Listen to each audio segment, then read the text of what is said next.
Yeah. Yeah, so we answered it. That's it. Yeah, there you are. Brilliant. Job's So good. it costs.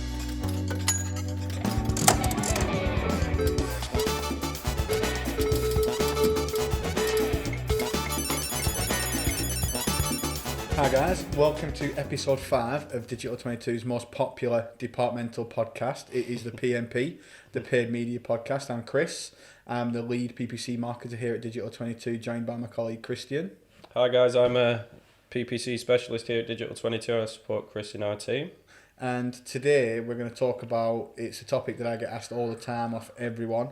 My friends who've got their own companies, basically anyone, when they realise what you do is, how much does it cost? Pretty much, yeah.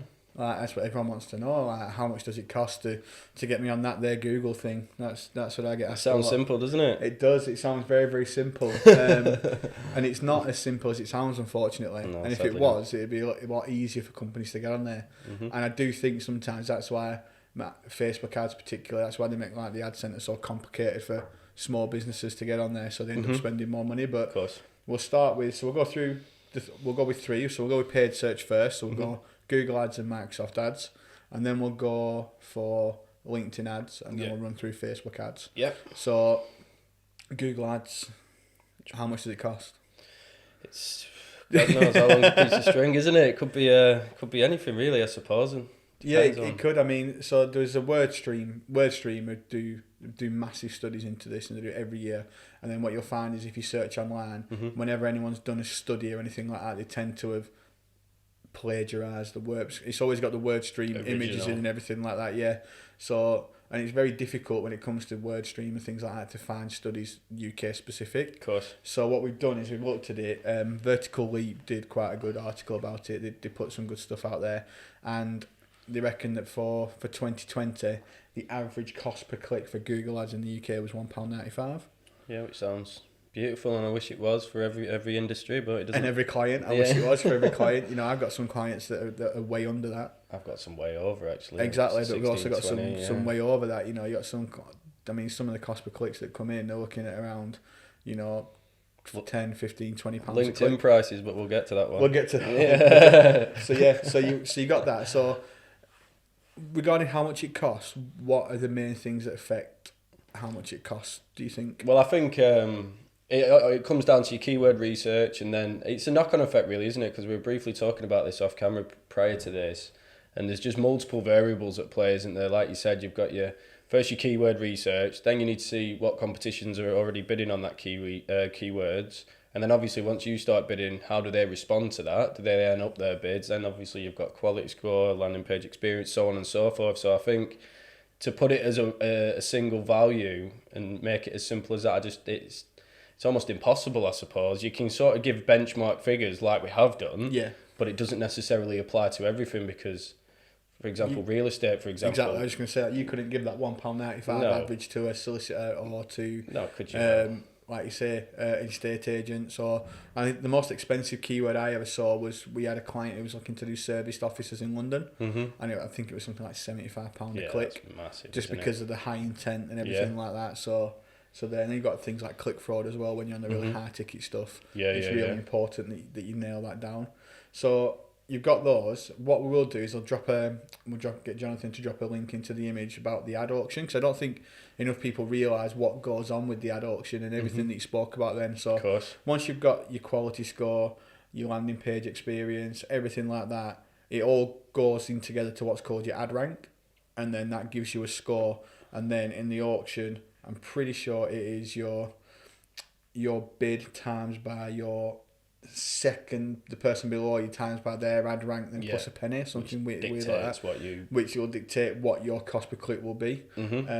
So yeah, there's a lot that goes into it, and I wish that when someone said to me like, you know, how much does Google Ads cost? You could just give them a figure, but I think what's important to look at is it's not only how much does it cost, it's what you can afford to spend. Of course. So if you've got, I mean, at Digital 22, the way that we charge as an agency is we charge a flat fee to manage it, so that's good. I mean, in a previous role I was at, I went to, and these were big spenders, spending upwards of $100,000 a month on Google Ads, and before they fetched it in-house and I came on the team, they had an agency who was running it for them, and the agency got a percentage of spend over 75 grand. Of course. So I think it was something like 40% of the spend, whatever, over that, they got that.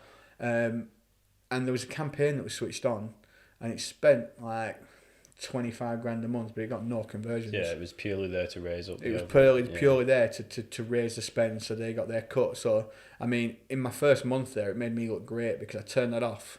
And, then, and I saved like 30 grand. And the cost per lead came well down. The conversions went up anyway just by doing some little changes. But that's just what you've got to be really careful of. Now, I know that some people say that if you charge on the percentage model, it's easy to scale. But I think when you get to that point where you're looking at scaling accounts, you should all be sitting down and having a chat anyway. Of course. You know, the marketing director, yourselves, our leadership team, when we're looking to do that, we'll all sit down and discuss growing it, and obviously the fee will change. But I think to start off, I think a flat fee is a really, really good place for entry level to look at it. Exactly. Because you know what you're paying, there's no hidden charges, and then you can really focus on your budget. Now, I always say with paid search, with Google Ads, Microsoft Ads, your budget is something that you should be willing to lose. Yeah, it's more of you should look at it as a surplus as such of what your actual, your marketing budget is. It should be a surplus. It's an addition, you know, there's no guarantee. Especially to begin with the research phase, because I think we've previously discussed it before, where your first month's a bit of it is a gamble in the sense of... It's an option, it's a gamble. Exactly, so the keywords that you've done are obviously relevant, but at the same time, you don't necessarily know how they're going to respond to your branding, your landing pages, so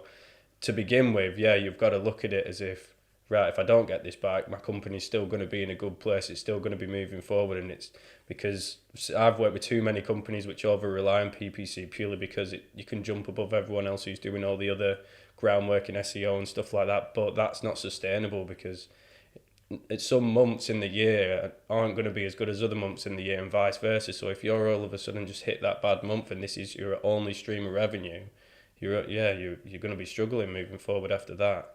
But I think it is worth mentioning that you don't need a massive budget to run the keywords anyway, because you don't necessarily need to be being seen all day. Just use your scheduling, try and narrow down to specific times. But due to the intent on Google, ideally, if you get a couple of clicks through highly relevant keywords, the chances are you should be converting if you're offering, if your content and your offering is what that keyword's looking for. And if not, then you've messed up your research. Exactly, and then there's something else at play, and that doesn't come down towards a budget. But I think there's sometimes people just assume just because there's bigger budgets you can pay more, but it's not always the case, because like you said, with the image that hopefully we'll be able to get put in, it just puts it into a bit more context with the fact that so many other things at play which budget won't solve it all.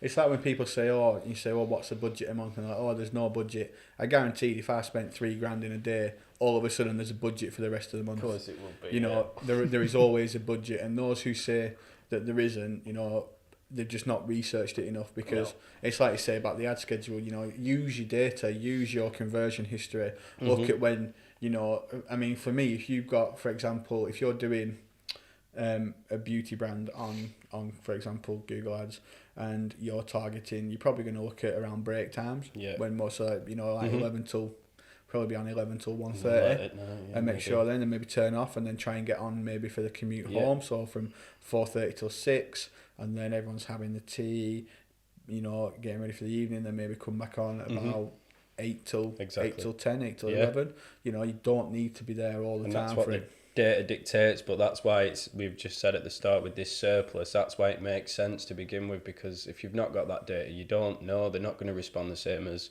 organic traffic, it's not going to respond the same as other traffic from, I don't know, Pinterest or Twitter. They're all very different, so they need to be treated in different ways, and you can't have one answer for all of them because it doesn't work like that. No, so you've figured out your budget, and you've found an agency who's going to do it for you, and you've agreed your fee.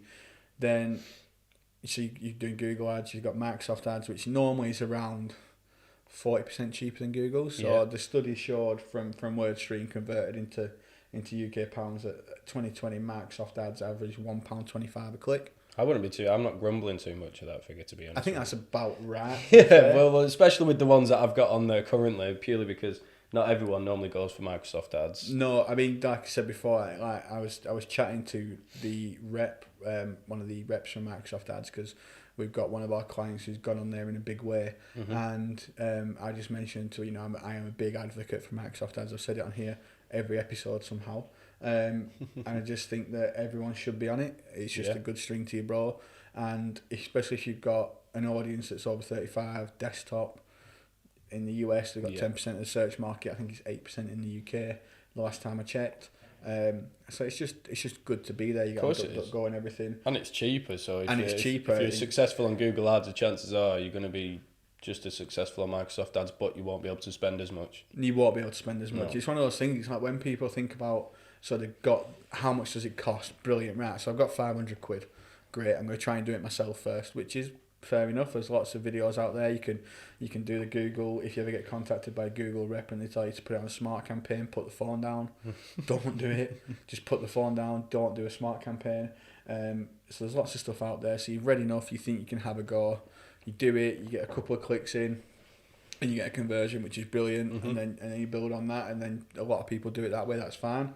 But then, so if you've got Microsoft and Link and Google Ads set up, so then you're going to go into doing next. So, I mean, we're getting a lot more people now that are doing paid social. Yeah. It's not just your normal, your Facebook, your Twitters.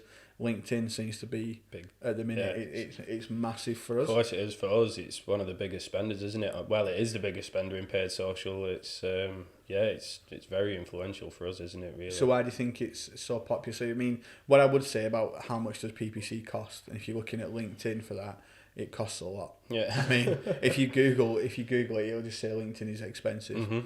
That's what it'll pretty much say. We do the b2link.com. We did that course with AJ Wilcox, who's pretty much regarded as the LinkedIn go-to source on LinkedIn ads. Guru. He does a lot of the beta testing and stuff, and he's got the podcast about it, which is a really good listen about audiences and everything like that. But he recommends if you're going to do a campaign on LinkedIn, it's about £4,000 budget. That's what he said at the inbound. That was at the inbound meeting. Where it was $4,000 roughly. Which, to be honest, it's fair enough. Like at the same time, like we were going to go into it, you can spend less, but you start to see the disadvantages with spending less. Within terms of like, it's just not enough. Like we were discussing it previously. Do you know how obviously they say you spend 10% either way of your budget when you spend on your budgets, but on LinkedIn most often than not, I very rarely see it underspend. But my sort of inkling is that on them ones we're not spending that budget up there, so the chances are it's spending it on the entire audience because it can be spent. Whereas once you start getting up to them budgets, it will probably start to your entire audience will be being marketed to. So then you get that underspend, but it is it's very tricky, LinkedIn, in that side of things, because the money is you kind of do need it, don't you? You do need as much as you can get. Yeah, they say as well with LinkedIn. I mean, just going off the word stream, so you say it said that the average cost per click converted into pounds was £4.55, which I think is a little bit low. Yeah, I don't have anything coming in at under £7 or £8. Mine recently was it, but it was what was it? It was a video campaign actually, which actually wasn't the most successful campaign I've ever run. But I think that video campaign had a very low average. Yeah, the video views is a bit different. Yeah, but if you're looking at cost per click, like we use a lot of lead gens, don't we? Yeah, they tend to be they tend to be more expensive. If not double that, really.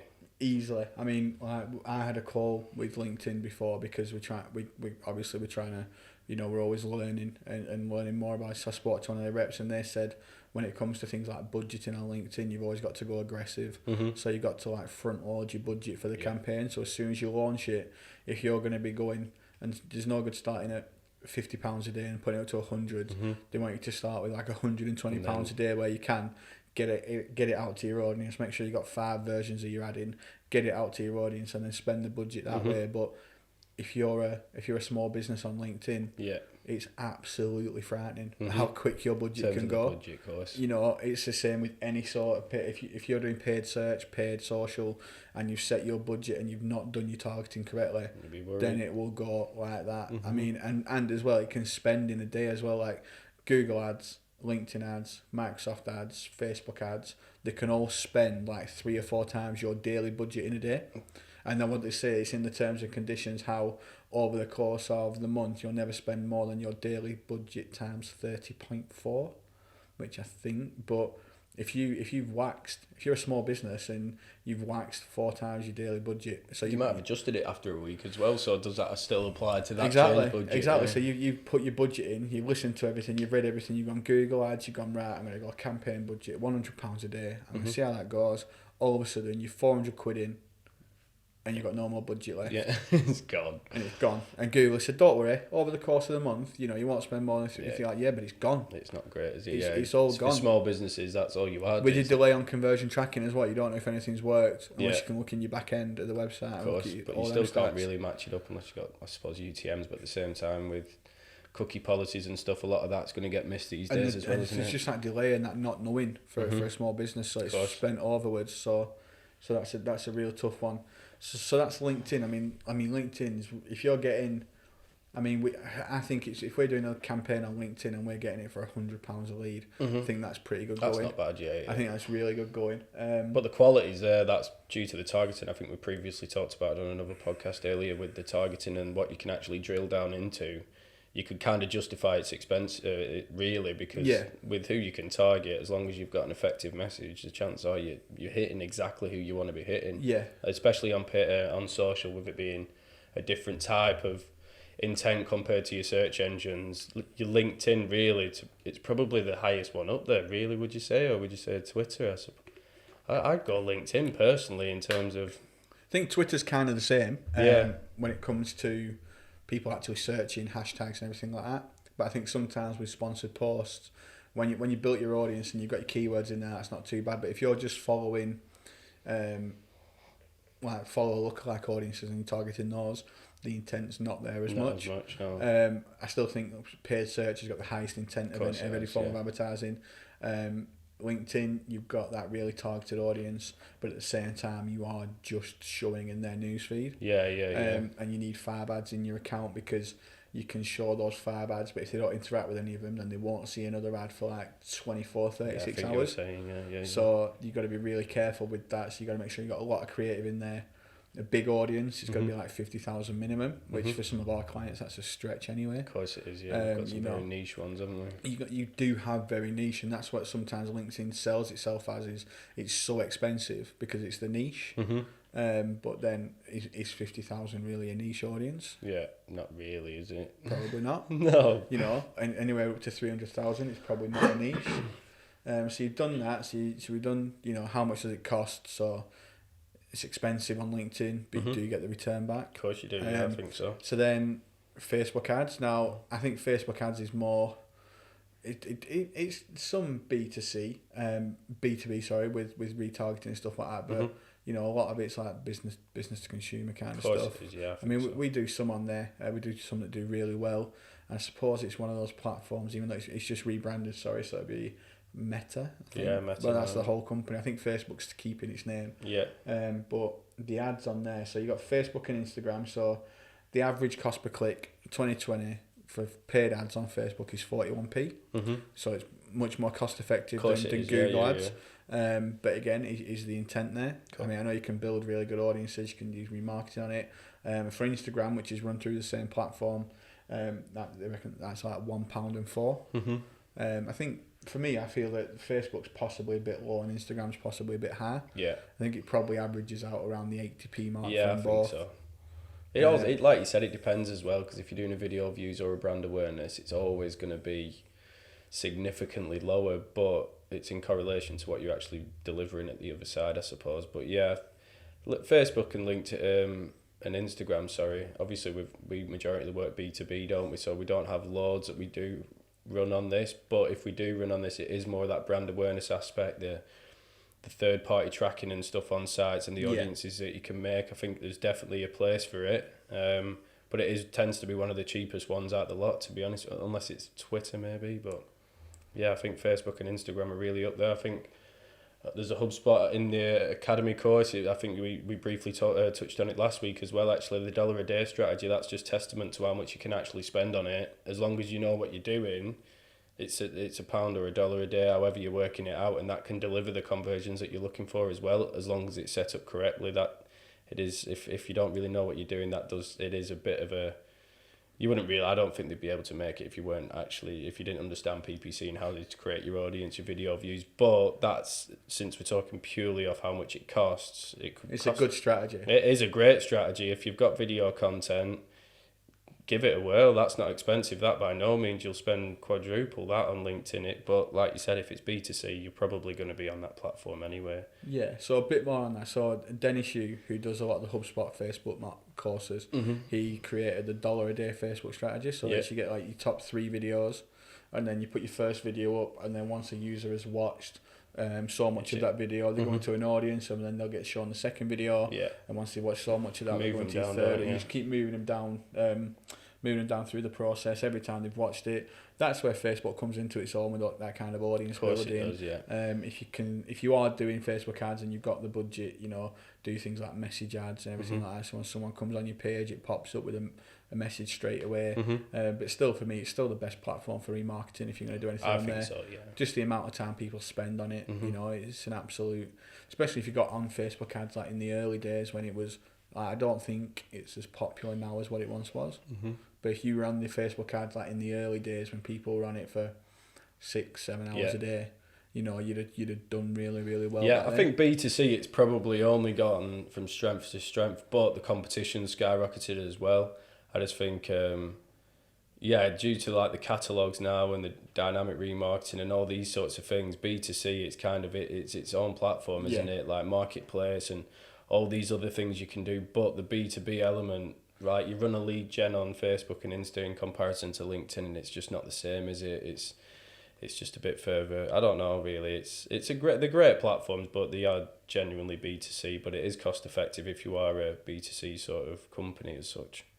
So then you've got the last one, which would be Twitter ads. So WordStream said that for the year 2020, we need to remember as well, like we were in the grip of the pandemic then, so a lot of companies pulled back on their advertising. Yeah, the figures are probably a bit skewed, but it says it was 43p a click, which I've got some on there that are like big tech clients that are doing it at like 17p a click. So it's not it's probably about right, I think, across the board, because remember you've got all these different industries in there. The audience building is all right on Twitter. It's not perfect. It's not horrific. I can't stand it, me personally. But I like the fact with Twitter you can just use your own tweets to push. That's how you go about it. You use already published tweets. Yeah, you can do. You can do a promoted only tweet, or you can use your organic ones and sponsor them. Which I like that aspect more. On Facebook, I don't find them to be as effective, but on Twitter, they seem to work better promoting your own tweets than it does on the other platforms. So. If you've already tested it with your organic social strategy and it's worked, it couples up quite well. This might be a bit controversial, but I think people on Twitter are a little bit more savvy than people on Facebook. Yeah, just because of the fact that my mum's on Facebook and she's not on Twitter. So that's what I go off. Like, you've got everyone on Facebook, but the people are on Twitter because they want to be there. Yeah. Because it's a different space. It's more of an informative platform as well. It's a different space to like your Facebook. It's not or Instagram. Yeah, of course. It's not just like Facebook's just a marketplace pretty much nowadays, and things like that. Whereas Twitter, it's all people. Like, don't get me wrong, you still get ads on there and stuff, but you can follow like accounts and stuff like that. You can just, it's a very informative. Yeah. So it's probably. And it's a professional site. A lot of people in our positions as well, they have a profestional Twitter. I've got a separate Twitter. Nobody who I work with needs to see me ranting about football. It just don't need to be seen at all. But on Facebook, you wouldn't really get. Well, I don't think it'd let you make another one with your same email anyway. But I have a separate one, but we won't go into that. No, well, I tried when I first came. And you got banned. Yeah, I got banned. 2 emails banned straight away. But yeah, I'd very rarely make a professional Facebook or Instagram account. But when it comes to Twitter and LinkedIn, you definitely would, and I think that's probably part and parcel of it in the sense of them platforms represent you as such. Yeah. So.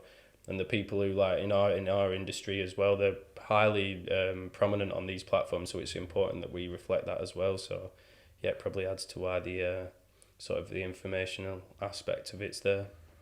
So we're looking at, so this podcast is how much does paid advertising cost? We give a very long-winded answer. And the answer is, it costs as much as you can afford to spend. Literally. And that it's, I know it's not great, but if you've got a £500 a month budget, then whoever is, whether it's yourself or you've got someone else running the ads for you, make that work as best as you can for you, and be savvy with it. So if you've got £500 a month and there's some of your main keywords are £10 a click, you're probably not going to do that well out of 50 clicks. Yeah, you got to take a different approach. So you got to do the research and look at maybe longer tail keywords and stuff like that, and see, you know, what's coming in. I mean, longer tail tends to mean more intent, personally, because you're taking the time to write the So research those, look at those, and then get some of those in that might be, well, they'll definitely be cheaper, and look at getting the most out of your budget that way. Yeah. And looking at those, and again, you know, like we mentioned, it's not only what you can afford, but what you can afford to not get a return on. It's the same with any marketing budget. Like, you know, people say, like, for PPC, paid ads, paid search, whatever you're gonna do, it should be, I think it was 20% of your overall marketing budget. But I think that's come from someone who's never actually done paid search, because you know, you've got some companies that, I mean, I remember we spoke on a podcast before, and you said that you knew someone who got 80% of their conversions through Instagram. Yeah. And then Instagram went down for 3 days. And then it's a catastrophe. Yeah, it's a catastrophe. You got nothing coming in. You know, so it's like your marketing budget. If you switched on, it'll be spread around, and then you can scale it. So if you do start doing paid ads, you know, you figured out how much it's going to cost. You set aside, you're paying a management fee, so you're paying someone, you know, £700 a month to look after your ads, and you've got a budget of £2 or £3 grand, and they're going to do it. You tell them what you want to do. You've got set out. This is what happens. This is what we do, and this is what we think you'll get. Looking at industry averages, you know, everything like that, and then you go from there. Yeah, but without putting that information in, you're not going to get the answer exactly. So we couldn't really predefine what the costs are going to be from here, because we'd need to understand your industry, understand your keywords, understand, like, even like we go back to your website, how fast is it, the landing page experience, these sorts of things. Is it a good website? Exactly. So there's so much to. Does it look like a bag of spanners? Because that's not going to work. It's not going to work. You know, you can create the best paid ads campaign. You can sort your budget out, and you can take them through. And if your landing page looks like a dog's dinner, then no one's going to convert on it. They're just not. They're not. It's like, you don't spend all this money taking someone through to a landing page that is unresponsive, it's old, it's slow, it looks tired. You know, invest a bit. You don't even have to invest money, just invest a bit of time. Yeah, literally. You know, just look at it. Look at your high performing pages, and when it comes to a paid landing page, just try and make a hybrid of what works best for you. Keep it short, keep it informative, keep it really clear as to what the action is, and make it so that person can complete your desired action in as fewer clicks as possible. You know, that's it. So instead of having a header bar, just have it as an image. You don't want them to be able to click out, but just make it really, really easy for people to convert. If you're e-commerce, make sure you've got like, if I've searched for, I don't know, I'm looking for a new bag for work because mine's a bit tatty, so I'm looking for a business laptop bag. So if I click that in, take me to a page that's either got your top selling bag or all your bags, and then click on the product, go through, and the big button in orange or green, because that's what Amazon and eBay spent all the money researching, and that's why they're those colours, and then click that and buy it, and then check out really, really easily. Yeah. You know, don't make it overly complicated, like having your contact us button be really slow, have it in a banner, but only this point of it's clickable. Just make it really, really easy for people to convert on your website, and that way you will see more of a return on that budget. And that's the thing. So yeah, how much does paid advertising cost? It costs what you can afford to invest, because there's the investment monetary wise, and also the investment time wise, and everything else that improves it. Or exactly that. Yeah, I think that's what I think. So it's not cost. It's an investment. It's an investment in your business. It's an investment in the website. It's an investment in, you know, learning more about it as well. I think. Well, that's it. And I think that point that you meant about learning. I think if you're just doing PPC, for example, and you've seen your quality scores are low, obviously you need to improve it for PPC, but you need to improve it full stop. If someone organically is going to land on your site and you've seen that, there's issues, isn't there, obviously, but like you wouldn't technically see that without running the PPC to begin with. But obviously there's like Hotjar out there and these sorts of things where you can track this sort of performance and your conversion rate. HubSpot website grader, that's free. There you are. But at the same time, like these other things need to be in place first, I'd always say, before you want to jump directly on PPC, unless you've got an unlimited budget, then... But it's definitely not unlimited. Yeah, but unless you've got a massive budget and you've got 3 months worth of test budget, for example, and you can test everything that you can do, you can get all your landing pages optimized as and when and do all of these sorts of things. Otherwise, do everything chronologically and step at a time, I suppose, until you're willing to commit your budget to it as a surplus. To make that investment. Exactly.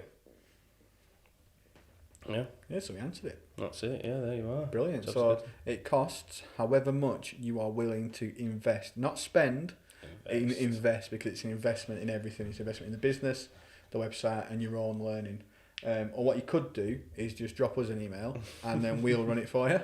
I mean, that's probably the best. Don't speak to us, speak to Caroline, because we're not allowed to talk to people who aren't doing it. We get kept locked in a room until it's time to fetch us out for the monthly podcast, and then we get put back in. Then we get chucked back in. Some days we get fed.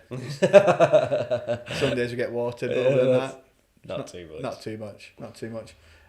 So yeah, I hope you enjoyed that. Cheers, guys. As always, if there's anything that you want us to talk about, the next one that we're going to do is on the importance of conversion tracking. Mm-hmm. There's no point investing in paid and then not tracking anything properly, so that'll be the next one. But in the meantime, I hope you enjoyed this one, and as we said before, if you get anything you want us to chat about, do drop us a comment and we will be sure to pick it up. Mm-hmm. So brilliant, thank you very much for listening. Yeah, cheers guys, thank you. Cheers,